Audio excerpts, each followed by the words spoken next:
Hi guys, right, in this video we are going to work with fractions. Right, we have 3 all over 4, meaning 3 quarters. So the 3 is what we call a numerator. It's what we call a numerator.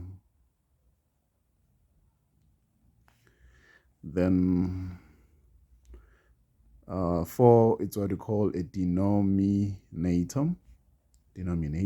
Okay, so specifically in this video we are going to work with simplifying the fractions or calculating the fractions. Okay, let's consider we are having let's say our number one. Let's say we are having let's think about 11 all over 12 plus 7 all over 12. You can see that from this fraction, we have what we call denominators. The denominators are the same. So when the denominators are the same, this is what you should do. You add the numerator. So 11 plus 7 divided, you take you keep the denominator the same. Keep the denominator the same, so it will be 18 here.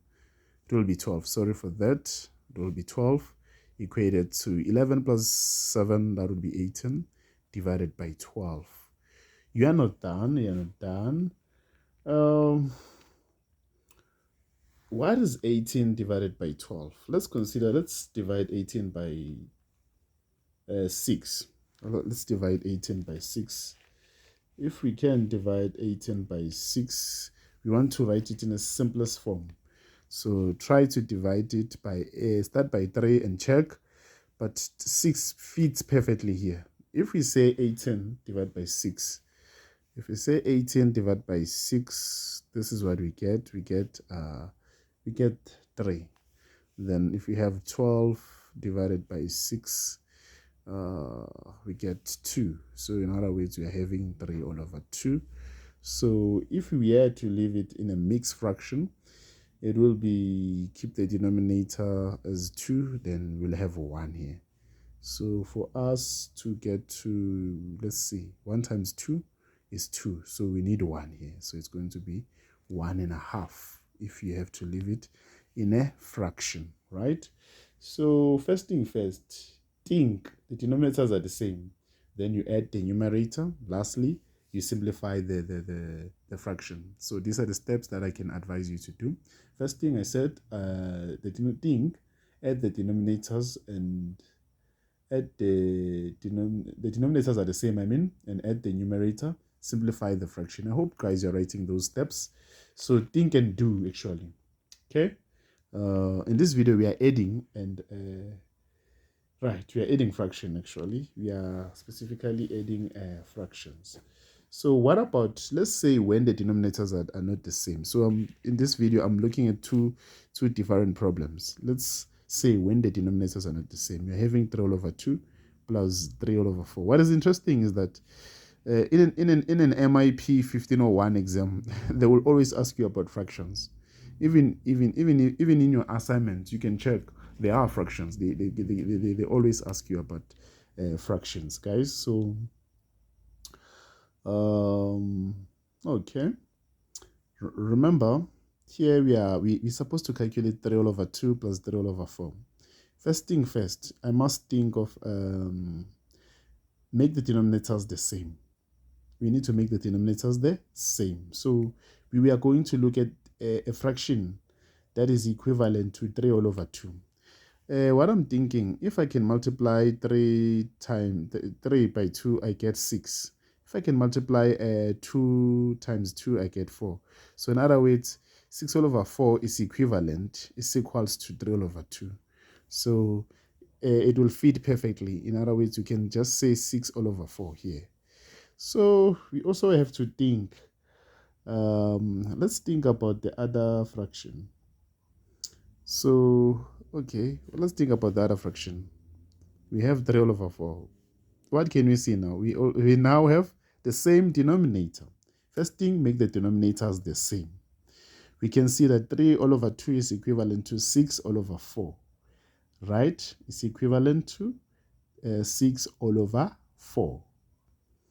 Make the denominators the same. 3 all over 2 is equivalent to 6 all over 4. Okay, we are not done. We can see that the denominators are now the same. This is you apply this when you have different denominators. Make one fraction equivalent. Find the equivalent fraction of that fraction so that you ensure that the denominators are the same.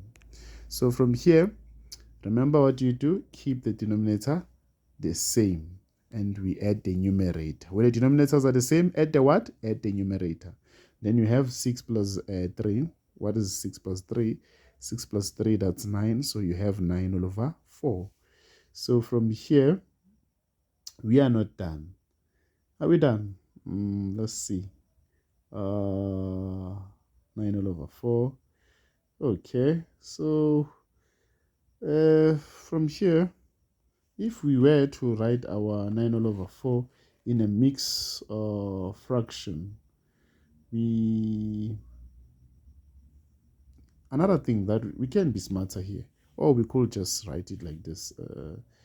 Let's write 9 over 4 as 8 all over 4 plus 1 all over 4, because we know 8 plus 1 will give us 9.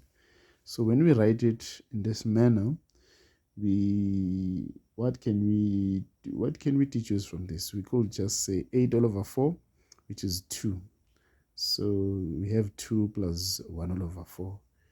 Then to write it in a mixed fraction, you will take 2 as a whole number, and this is as a proper fraction. So this is the mixed fraction if you to leave it in a mixed fraction. So in this case, you were supposed to keep 4 as the denominator. Then you will place 2. You will ask yourself which number in which we can multiply it will give us 8. Then which number that we are going to use it as a numerator here. Let's check. 2 times 4 is going to be 8 plus 1. We are going to have 9. So you're still going to get the same answer. There are many ways to kill a cat. You just have to be very smart. So first thing you think, make the denominators the same. Find the equivalent fraction. Then add the numerators if they are the same. Then simplify the fraction. Lastly, write down the answer. So this is the technique I'm using myself to work out with fractions, right? So I guess, guys, in this video, you have learned about adding the numerators. Even if you're teaching the learners, these are the things that you should always take note of. Teach them about equivalent fractions, right? Equivalent fractions are the fractions that are equal to that fraction you're looking for, that fraction you have. So you must be very wise. Yes, you must be very wise.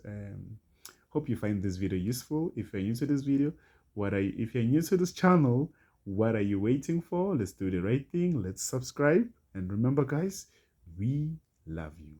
And remember that you only subscribe once.